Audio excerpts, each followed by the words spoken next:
Hammaga assalomu alaykum. O'tgan darsimizda Node oynasini chiqarishni ko'rib chiqqandik.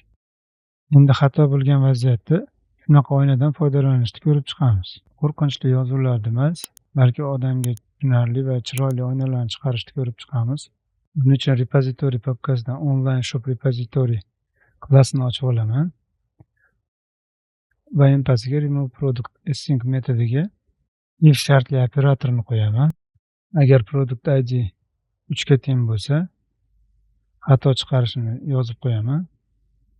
Throw new exception deb qavs ichiga to'g'ri tekstini yozib qo'yamiz. Simulyatsiya qilingan xato deb yozib qo'yamiz. Ya'ni o'chirish davomida o'chirayotganda product id 3 ga teng bo'lsa, shu xato kelib chiqadi. Tekstimiz yozib bo'lgandan keyin ilovamizni ishga tushirib ko'ramiz. Ishga tushgandan keyin mahsulotlarga kiramiz va 3-idli mahsulotni o'chirib ko'ramiz. Mana biz yozgan xato tepada turibdi. Exceptionda simulyatsiya qilingan xato va pastda qo'rqinchli tekstlar chiqib turibdi. Ilovamizni yopamiz va program.cs failiga kiramiz. Va 30-qatorda agar muhitimiz development muhiti bo'lmasa, shu middleware ishga tushyapti. Use exception handler degan middleware'ni ishlatyapmiz.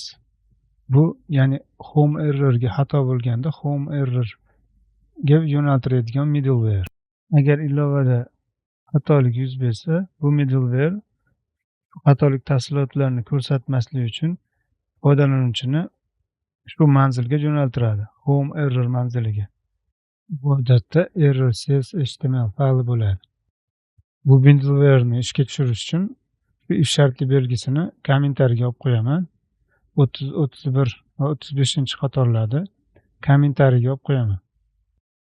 Va ilovani ishga tushiraman. Yana mahsulotlarga kirib, 3-mahsulotni o'chirib ko'raman. Mana endi boshqa oyna chiqdi. Bu oyna shu view shared papkasidagi error.cs.html fayli. Bu faylni ochib ko'ramiz. Mana e'tibor bersanglar, bu faylda model sifatida error view modulni ishlatyapti.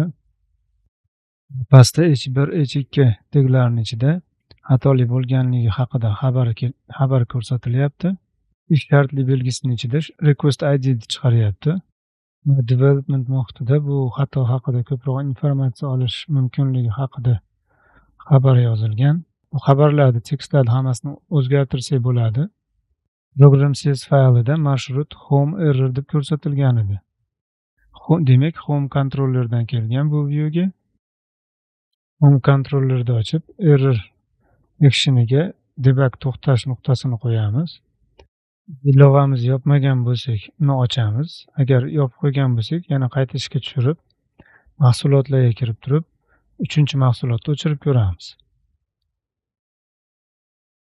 Va mana shu to'xtash nuqtasiga keldi. Bu yerda activity currentda barcha shu hozirgi xato bo'yicha ma'lumotlar bor. Hozirgi error view fayliga qo'shimcha qilib chiqarsak bo'ladi. Konsolda ham bu xato haqida ma'lumotlar bo'ladi va bizning Visual Studioda ham bu yerda shu xato haqida ma'lumotlar kelib chiqadi. Xatolarni boshqarish va ular haqida informatsiya olishni shu tarzda amalga oshirsa bo'ladi. Lekin aslida muhitdan qat'iy nazar xatolar haqida informatsiyani loglar orqali olishni tavsiya qilishadi. Bugungi darsimizga hozircha shu. Keyingi darslarda ko'rishguncha, xayr.